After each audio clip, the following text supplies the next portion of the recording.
4절에서 9절까지의 말씀 같이 읽겠습니다. 이스라엘아 들으라. 우리 하나님 여호와는 오직 유일한 여호와이시니 너는 마음을 다하고 뜻을 다하고 힘을 다하여 내 하나님 여호와를 사랑하라.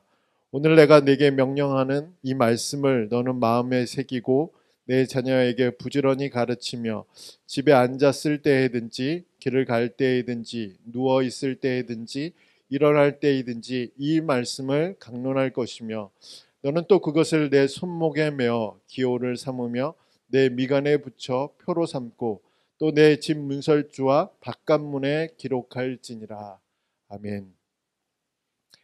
오늘은 이스라엘아 들으라 라는 제목으로 한 번 더 말씀을 전하도록 하겠습니다. 콜럼버스가 아메리카 대륙을 발견하고도 자신이 발견한 아메리카 대륙을 인도의 근처의 섬으로 착각을 했습니다. 콜럼버스는 한 번만 그런 게 아니라 그 후에도 3번이나 대서양을 건너서 중앙 아메리카나 남아메리카를 탐험했지만 죽을 때까지 그것을 인도의 일부라고 믿었습니다. 그 이유가 무엇일까요? 그 이유는 콜럼버스가 가진 지도 때문이었습니다. 콜럼버스는 이탈리아 천문학자인 파올로 토스카넬리의 지도를 가지고 있었는데 이 지도에는 아메리카 대륙이 없었습니다. 또한 거리 계산이 잘못되어 있어서 유럽에서 금방 아시아에 다다른다라고 그렇게 측정되어 있기 때문에 콜럼버스는 이 지도를 보니까 이 지도에는 아메리카 대륙이 없어요. 그리고 아시아가 금방 도달할 거리처럼 표시되어 있어서 이 콜럼버스는 신대륙 아메리카를 발견했음에도 여전히 죽을 때까지 인도로 착각하면서 그렇게 살았습니다. 잘못된 지도를 믿은 결과입니다. 오늘 본문은 가나안 땅을 정복해야 할 이스라엘에게나 또 그리스도인으로서 이 땅에서의 삶의 지도와 같습니다. 그래서 무엇을 믿어야 하는지 무엇을 믿지 말아야 하는지 분명하게 보여주는 말씀이 이 말씀입니다. 그리고 누구를 사랑해야 하는지 그리고 어떤 것을 사랑하지 말아야 하는지도 분명하고 정확하게 성경 기록하고 있는 말씀이 또 이 말씀입니다. 그렇다면 모세는 누구를 믿어야 한다고 말하고 있을까요? 바로 유일하신 하나님을 믿으라라고 말하고 있습니다. 그리고 그 하나님을 마음과 뜻과 힘을 다해 사랑해야 한다라고 기록하고 있습니다. 그런데 이것은 선택사항이 아니라는 거죠. 그리고 누구에게만 해당되는 그런 제한적인 조건이 달려있는 말씀이 아니라 누구에게나 유일하신 하나님을 하나님으로 섬기고 그 유일하신 하나님을 마음과 뜻과 힘을 다해 사랑하라고 명령하고 있는 것이 이 말씀입니다. 그래서 이 말씀은 하나님의 백성이라면 하나님이 보여주신 그 사랑에 그리고 그 은혜에 합당하게 이 반응을 보여야 되는 것이 바로 모세가 기록하고 있는 이 말씀이라는 것입니다. 그렇다면 우리는 여기서 질문할 수 있죠. 어떻게 우리는 유일하신 하나님을 믿고 살아갈 수 있을까? 그리고 우리는 어떻게 하나님께 대한 우리의 사랑을 지속할 수 있을까라는 질문을 가질 수 있습니다. 이 질문에 대해서 신명기 6장 6절에서 9절의 말씀에서는 이 어떻게에 대한 대답을 찾아볼 수 있습니다. 6절과 9절의 말씀, 6절에서부터 9절의 말씀을 살펴보면 개인의 영역에서 가정의 영역으로 그리고 가정의 영역에서 공동체의 영역으로 각각의 방법들을 제시하고 있습니다. 여기서 우리가 기억해야 되는 것은 이 세 영역이 각각 분리되어 있어서 독립적으로 존재하는 영역이 아니라 하나님께 대한 우리의 사랑이 개인의 영역에서 가정의 영역으로 가정의 영역에서 공동체의 영역으로 확장되어 나가야 된다는 사실들을 보여주는 말씀입니다. 그래서 우리의 삶이 전 영역에서 우리가 거하고 있는 개인적인 공간, 개인적인 시간, 개인적인 삶에서부터 가정에서 그리고 가정에서뿐만 아니라 공동체 안에서도 하나님을 유일하신 하나님으로 섬기고 그리고 하나님을 마음과 뜻과 힘을 다해 사랑하는 것이 바로 이 말씀 속에 나와 있는 핵심 포인트라는 거죠. 그렇다면 어떻게 우리는 이 하나님을 개인적인 영역에서, 그리고 가정의 영역에서, 공동체의 영역에서 사랑할 수 있는지, 하나님을 하나님으로 믿을 수 있는지를 살펴보도록 하겠습니다. 첫 번째는 개인적인 영역입니다. 6절의 말씀을 다시 한번 읽어보도록 하겠습니다. 6절입니다. 시작. 너는 오늘 내가 내게 명하는 이 말씀을 너는 마음에 새기고. 자, 모세는 4절에서 하나님을 유일하신 하나님으로 선포하고 5절에서 유일하신 하나님을 사랑하라고 명령하고 있는데, 6절에서는 하나님의 백성이 어떤 태도와 행동을 취해야 되는지 6절에서 기록하고 있습니다. 그래서 이 6절의 말씀을 한 문장으로 요약하면 이 말씀을 마음에 새기라는 거죠. 제가 이제 계속적으로 이 말씀에 대해서 이야기하는데, 이 말씀은 하나님을 유일하신 하나님으로 섬기라는 말씀, 그리고 하나님을 마음과 뜻과 힘을 다해 사랑하는 말씀을 제가 이 말씀으로 계속 표현합니다. 그래서 여기서 이 말씀이란 앞에서 언급하고 있는 4절과 5절에서 언급하고 있는 이 말씀을 마음에 새기라는 겁니다. 마음에 새기라는 것은 잊혀지지 않도록 끊임없이 의식적으로 생각하고 기억하고 마음속에 깊이 받아들여서 이 말씀이 우리의 삶의 일부가 되도록, 우리 의식의 일부가 되도록, 그리고 우리 존재의 일부가 되도록 계속적으로 반복적으로 이 말씀을 마음에 새긴다는 의미를 가지고 있습니다. 바둑 기사들을 이제 대국이 끝나면 복기라는 것을 하게 되죠. 복기라는 것은 방금 두었던 돌을 다시 한 수씩 주고받으면서 그대로 재현하는 것인데, 이미 승패가 갈린 뒤에도 이 복기의 과정을 하게 됩니다. 그래서 자기가 두었던 돌을 분석하고 다시 한번 어떤 돌을 두어야 되는지 생각하는 것이 이 복기라는 과정인데, 일반적인 사람들은 대체로 7개의 순서에 따라 20초간 그것을 생각할 수 있는데, 바둑 기사들은 평균 400개의 돌을 생각한다는 거죠. 그래서 상대방이 두는 숫까지도 이 바둑 기사들은 다 생각하고 다 재현해낸다는 것이 이 복기라는 과정입니다. 그래서 이 점을 신기하게 생각한 기자가 질문을 했죠. 이 프로 기사에게 어떻게 이런 복기가 가능하냐. 그래서 프로 기사가 이런 말을 했습니다. 여러 가지 말들을 많이 했지만 그 중에 일부가 이겁니다. 첫 수만 기억하면 나머지 수는 저절로 따라오게 되어 있다라고 말했습니다. 그리스도인의 삶의 첫 수는 무엇일까요? 모세는 그리스도인의 삶의 첫 수가 무엇이라고 말하고 있을까요? 바로 이 말씀을 마음에 새기라는 것입니다. 즉 유일하신 하나님을 사랑하는 것, 이것이 바로 첫 수라고 말하고 있습니다. 그래서 이 첫 수를 잘 두어야 다음 수, 다음의 수들이 의미가 생긴다라고 말하고 있는 것이죠. 그런데 종종 이 첫 수를 다른 것으로 대체할 때 문제가 발생하죠.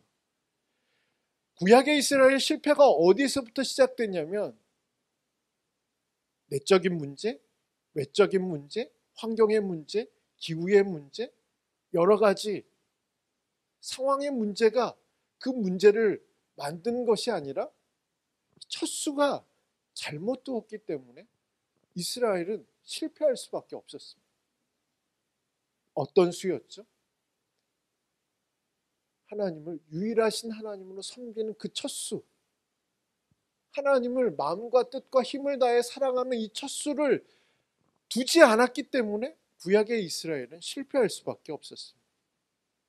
그러니까 첫 수가 잘못되니까 다음 돌들이 기억나지 않는 거예요. 그리고 그들이 두었던 돌들이 모두 의미가 사라졌어요. 길을 잃어버리게 되고 죽은 돌들이 되어버렸어요. 혹 자신들이 두었던 돌을 복귀하는 과정들이, 기억하는 과정들이 구약의 등장하게 되는데 첫 수를 기억하지 못하면 결국은 절망밖에 남지 않았다는 것이 이스라엘의 실패한 역사를 통해서 알 수 있습니다. 우리 인생에도 동일합니다. 우리가 오늘 이 말씀을 다시 한번 지지난주에 한번 살펴보고 오늘 또다시 살펴보는 이유는 우리의 첫 수는 하나님을 유일하신 하나님을 섬기는 것. 그리고 그 하나님을 우리의 마음과 뜻과 힘을 다해 사랑하는 것입니다. 그것이 가능할 때 우리의 다음 수들이 의미가 있어지는 거죠. 그리스도인들에게. 복귀를 해도 후회와 절망과 낙심의 순간들이 아니라 희망의 돌들이 되고 소망의 돌들이 되고 의미 있는 돌들이 된다는 거죠. 첫 수를 잘 두었을 때. 장로교단에서 교리 표준 문서로 받아들인 1647년에 작성된 웨스터민스터 소요리 문답 제1 첫 번째 질문이 뭐냐면 사람의 제일 되는 목적이 무엇인가 라는 질문입니다. 이 질문의 답은 이 웨스터민스터 소요리 문답은 이제 평신도를 교육하기 위한 교리 문답서예요. 질문이 나오고 그에 대한 답이 나와 있습니다. 그래서 이 질문의 답은 하나님을 영화롭게 하는 것 그리고 영원토록 그를 즐거워하는 것이라고 답이 되어 있습니다. 그러니까 하나님을 영화롭게 하는 것 그리고 영원토록 하나님을 즐거워하는 것이 인생의 제일 되는 목적, 사람의 제일 되는 목적이라고 그렇게 가르쳐 왔습니다. 하나님을 영화롭게 하는 것, 그것은 무엇일까요? 하나님을 유일하신 하나님으로 믿는 것. 하나님을 하나님으로 믿는 것만큼 하나님을 영화롭게 만드는 것이 어디 있습니까? 그렇지 않습니다. 문제는 어디냐면 우리가 하나님을 하나님으로 인정하지 않는 것이 문제잖아요. 어떤 사람이 가장 행복할 때가 언제일까요? 이 사람이 그 사람의 됨됨이를 그대로 인정해줘. 하나님을 하나님으로 인정하는 것, 그것이 하나님을 영화롭게 하는 것. 그럼 영원토록 그를 즐거워하는 것은 뭘까요? 우리는 즐거울 때 어떤 감정이 있죠? 영원토록 그를 즐거워하는 것을 바로 하나님을 사랑할 때 가능한 거죠. 마음과 뜻과 힘을 다해 하나님을 사랑할 때 하나님과 함께 살아가는 것이 즐거운 거죠. 하나님을 예배하는 것이 즐겁고 하나님께 기도하는 것이 복되고 즐겁고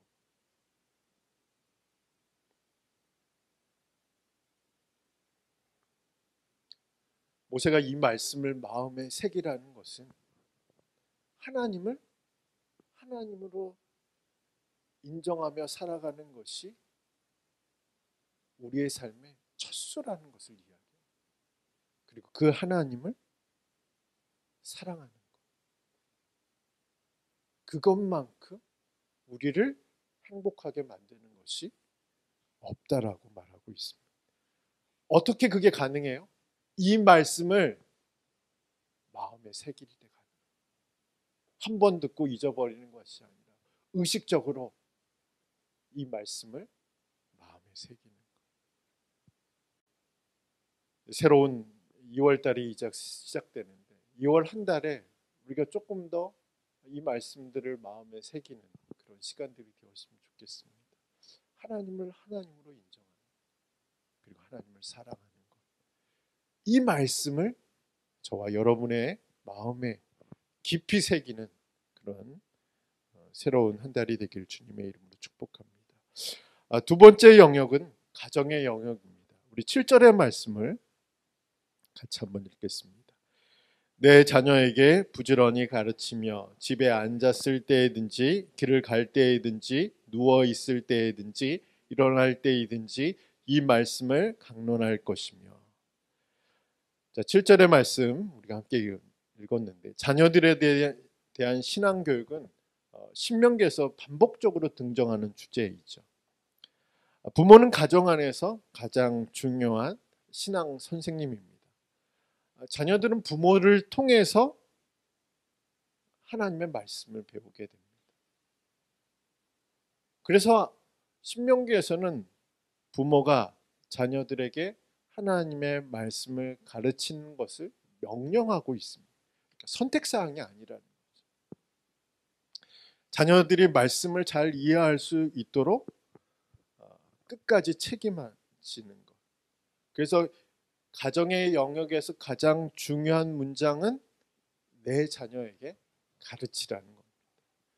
근데 이 가르치라는 의미가 조금 우리가 생각을 좀 해봐야 돼요. 생각을 해봐야 된다는 의미는 뭐냐면 우리 자녀들은 좀 기분 나쁠 수 있지만 이 가르치라는 말에는 암석에다가 새긴다는 의미를 좀 가지고 있어요.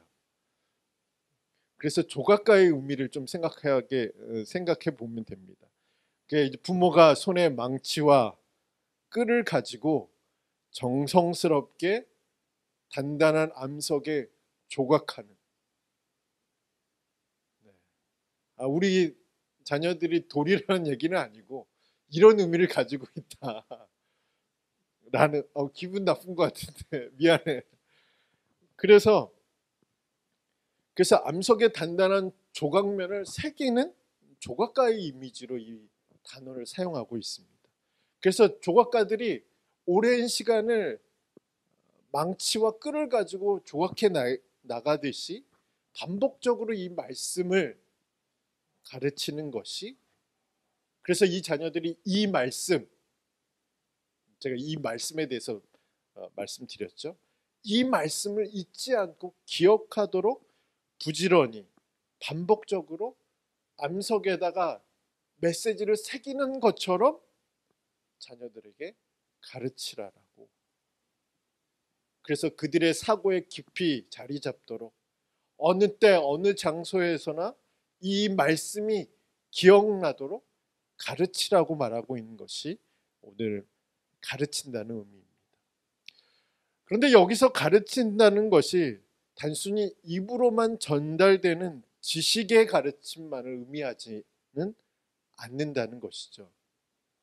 예전에 읽었던 김요셉 목사님의 책을 보면 삶으로 가르치는 것만 남는다. 또 어떤 분이 얘기하셨는지 잘 기억이 나지 않지만 자녀들은 우리의 등을 보고 자란다. 그러니까 우리의 삶으로 가르치는 것 역시 필요하다는 것을 말하는 것이죠. 성경은 우리에게 완벽한 모습을 요구하지는 않습니다. 우리가 완전한 지식을 가지고 있어야만 자녀들에게 잘 가르칠 수 있다라고 말하고 있지는 않습니다. 성경은 먼저 이 말씀을 부모된 우리 마음에 먼저 의식적으로 새겨야만 가르칠 수 있다라고 말하고 있습니다. 그리고 이 새겨진 이 말씀을 부지런히 자녀들에게 가르치라고 말하고 있습니다. 그런데 이 삶으로 우리가 가르친다는 것은 어떤 의미가 있냐면 우리가 유일하신 하나님을 하나님으로 믿으려고 하는 그 모습, 그리고 우리의 마음과 뜻과 힘을 다해 하나님을 사랑하려는 그 마음을 가르치라는 것으로 우리는 해석할 수도 있다는 사실이죠. 쉽게 말하면 사도 바울의 서신을 보면 바울이 서신을 읽는 교회와 성도들에게 이런 이야기를 자주 했어요. 그리스도를 본받는 자가 되라는 말씀도 기록했지만 너희는 나를 본받는 자가 되라 라는 말씀도 기록하고 있다는 사실들을 알 수 있습니다. 이 말은 종종 오해를 받기도 하고 의심을 받기도 하는 말인데 바울의 의도는 무엇일까요? 바울의 의도는 너희는 나를 본받는 자가 되라고 말하는 이 바울의 의도는 내가 예수 그리스도를 본받으려고 애쓰는 그 모습을 본받으라는 겁니다. 내가 예수 그리스도를 닮고자 하는 그 열심을 본받으라고 말하고 있는 것이죠.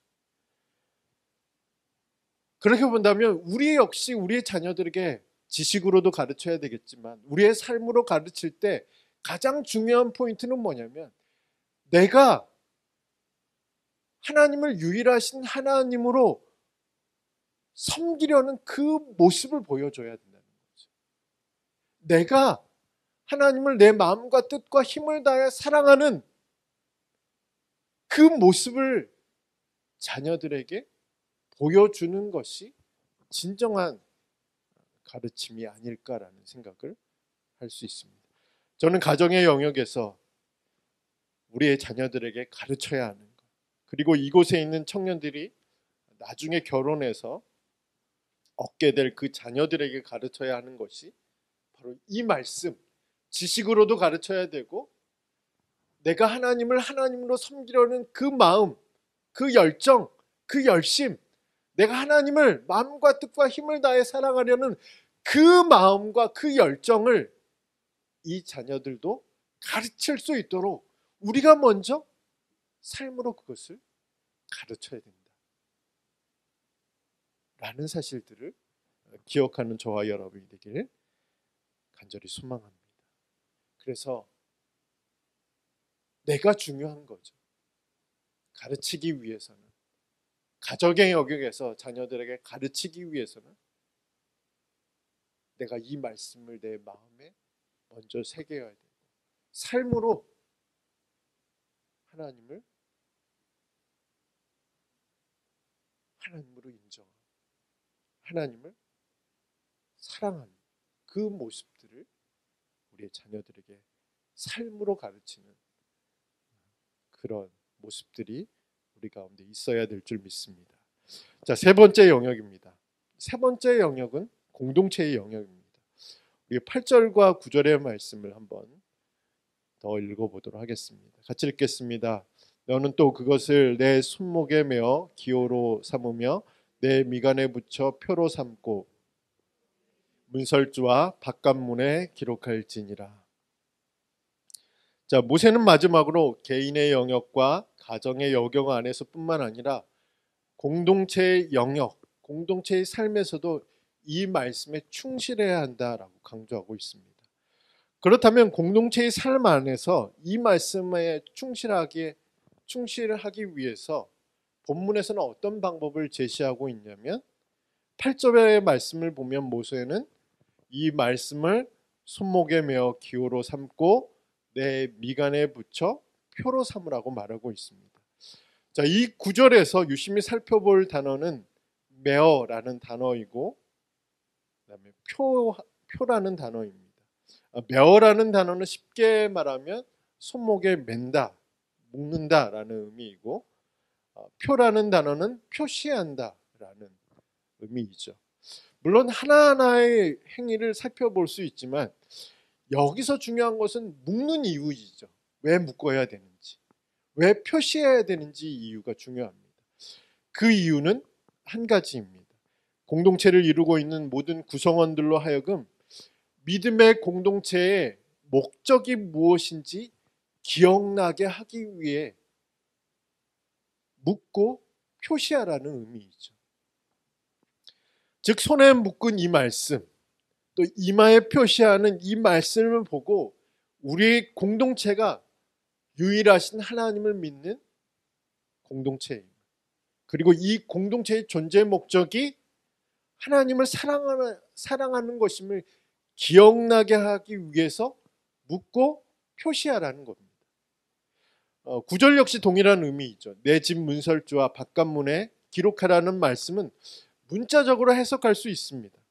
그러나 고대 사회 안에서는 개인 집들은 함께 모여 있어요. 함께 모여 있기 때문에 개별적인 문을 갖고 있지 않습니다. 공동문을 가지고 있는 거죠. 그래서 도시로 들어가는 성문이 있고 공공의 문을 통해서 개인이 거주하는 집으로 들어가게 돼 있어요. 그래서 8절과 9절의 말씀을 보면 내 집 문설주와 바깥문에 기록하라는 것은 도시로 들어가는 성문에 붙이고 공공의 문제를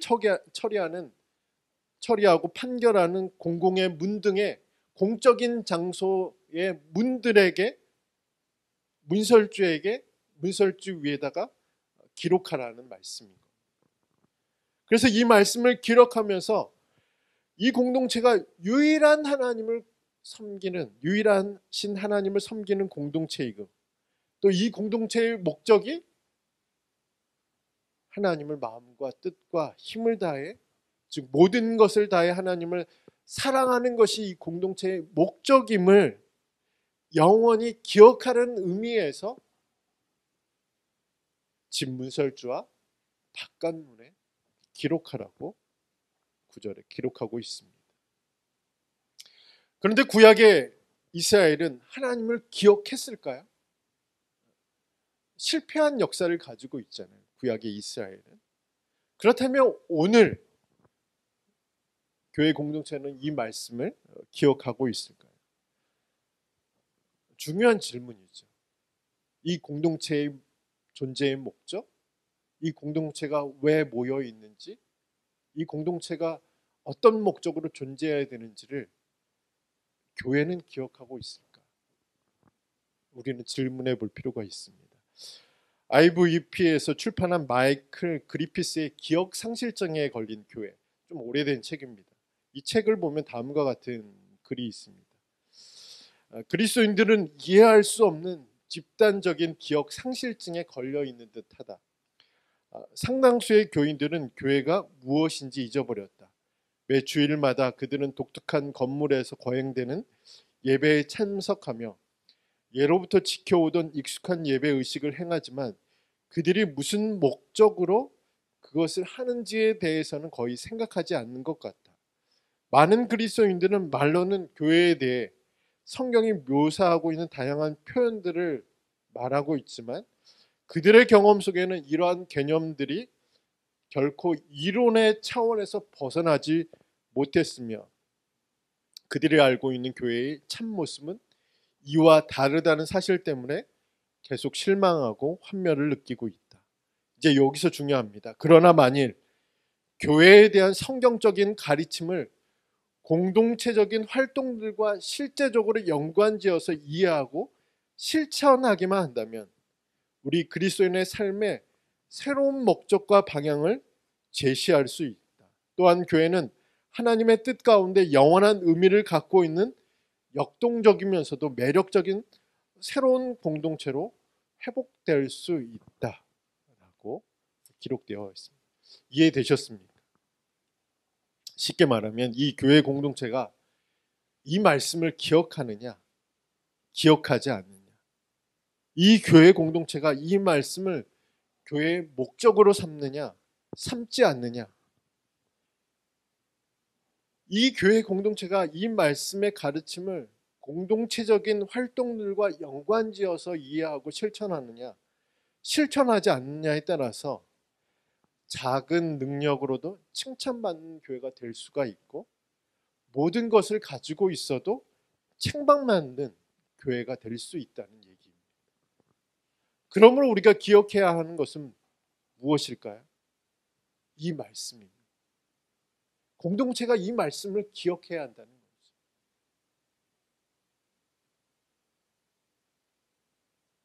왜 이 말씀을 교회가 기억해야 하냐면 모든 교회의 존재의 목적 그리고 그리스도인의 삶의 목적이 바로 이 말씀에 담겨져 있기 때문에 그렇습니다. 말씀을 맺겠습니다. 로버트 멍어의 내 마음 그리스도의 집이라는 소책자가 있는데 아마 교회를 오래 다녀 보신 분들은 한번 보신 적이 있을 것 같아요. 이 소책자는 그리스도인의 영혼을 집으로 묘사하고 영적인 상태를 집안의 공간의 상태로 연결지어서 이야기하고 있습니다. 그리고 집으로 찾아간 손님을 예수님으로 설정하면서 예수님과의 대화를 통해서 점점 그 사람이 하나님의 뜻을 발견해가는 내용을 담고 있습니다.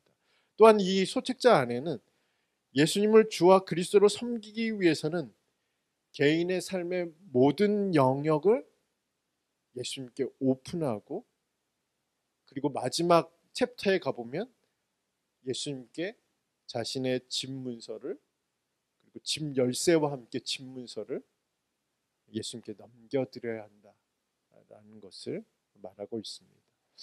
하나님을 사랑하는 것도 마찬가지죠. 하나님을 섬기는 것도 마찬가지로 그렇습니다.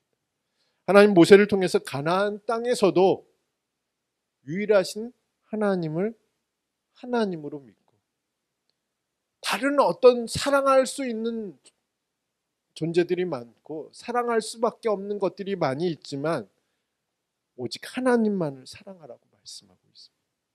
그것은 개인의 영역에서도 마찬가지로 있죠. 가정의 영역에서도 마찬가지로, 공동체 영역에서도 유효한 말씀이죠. 어떻게 이것이 가능하냐면 열쇠를 예수님께 다 드릴 때 가능한 거죠. 우리의 집문서, 실제 집문서를 말하는 건 아니에요. 개인과 가정과 공동체의 모든 주권을 예수님께 넘기는 것이